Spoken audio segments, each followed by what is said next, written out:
ఓ రోజు అడిగాను, ఏమయ్యా నీవు మీ పిల్లలకి ప్రతిరోజు ఉదయం లేచిన వెంటనే గ్లాస్ నిండా పాలిస్తున్నావా? ఊరుకోండి సార్, గ్లాస్ నిండా పాలు ఇచ్చేటటువంటి జీతం నాకు ఎక్కడ సార్. మంచి స్కూల్లో చదివిస్తున్నావా? ఊరుకోండి సార్, మంచి స్కూల్లో చదివించే స్తోమత నాకు ఎక్కడుంది సార్. కనీసం మంచి యూనిఫామ్ కానీ మంచి చెప్పులు బూట్లు కానీ వేసుకుని నీ పిల్లలు స్కూల్కి, ఊరుకోండి సార్, మంచి బట్టలు కొనే స్తోమత నాకు ఎక్కడుంది సార్. సరే కానీ పొద్దస్తమాను సిగరెట్లు కాలుస్తుంటావు కదా, రోజుకి ఎన్ని సిగరెట్లు కాలుస్తావు అడిగాను. ఒక పెట్టి ఫుల్ కాల్చేస్తాను సార్. ఎంత అవుతుంది ఆ పెట్టికి అని చెప్పి 60 రూపాయల దాకా అవుతుంది సార్. నీ జీతం ఎంత ఆ రోజుల్లో? 6,000 రూపాయలు సార్. 6,000 రూపాయల్లో నీ సిగరెట్ల కోసం నువ్వు ఎంత ఖర్చు పెడుతున్నావు?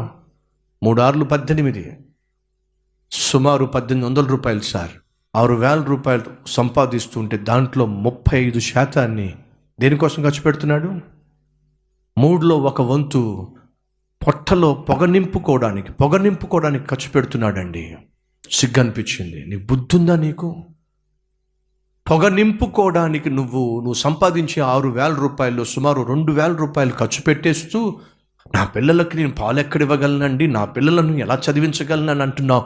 వారి కడుపున పాలు నింపవలసిన దానికి బదులుగా వారి పొట్టను కొట్టే నీ పొట్టను నీ పొగతో నింపుకుంటున్నావు. సిగ్గు అనిపించట్లా నీకు?